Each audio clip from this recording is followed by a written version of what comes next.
Alopecia मतलब बालों का झड़ जाना, लॉस ऑफ हेयर, वहाँ से जहाँ सबसे ज़्यादा बाल होते हैं, जैसे हमारे सिर के बाल और इन मेल्स बियर्ड्स एंड मुस्टेच, दाढ़ी और मूंछों के बाल। पार्शियल और कंप्लीट बाल्डनेस या फिर लॉस ऑफ हेयर, किसी किसी में पैचेस के फॉर्म में कुछ कुछ जगह से बालों का झड़ना होगा, किसी में पूरे बालों का झड़ना होगा, या फिर जैसे फीमेल्स में देखने को मिलता है बालों का झड़ जाना।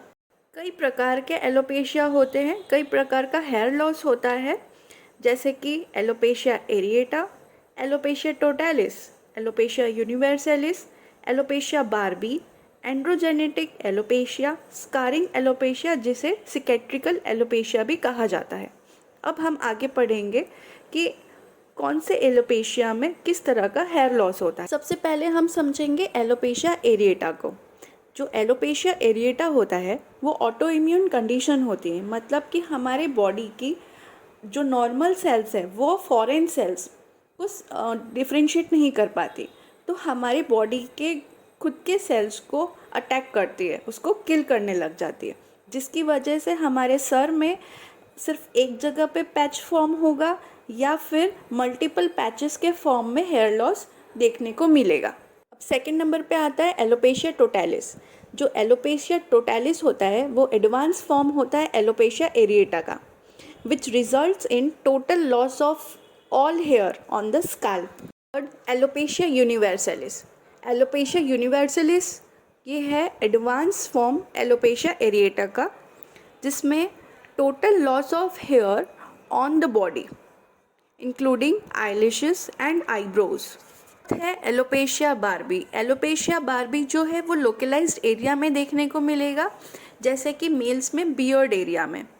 जो हेयर लॉस है वो सिंगल पैच के फॉर्म में देखने को मिलेगा या फिर मल्टीपल पैचेस के फॉर्म में देखने को मिलेगा, लेकिन ये पैचेस सिमेट्रिकल या एसिमेट्रिकल हो सकते हैं। आता है एंड्रोजेनेटिक एलोपेशिया।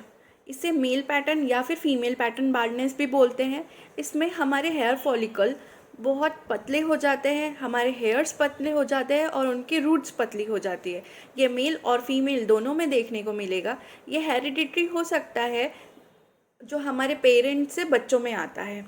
ये मेल और फीमेल दोनों में देखने को मिलेगा, जिसमें एंड्रोजन का लेवल बढ़ जाता है। जो एंड्रोजन हार्मोन होता है वो हमारे हेयर फॉलिकल के अराउंड सेटल हो जाता है, जो ब्लॉक करता है हेयर ग्रोथ को।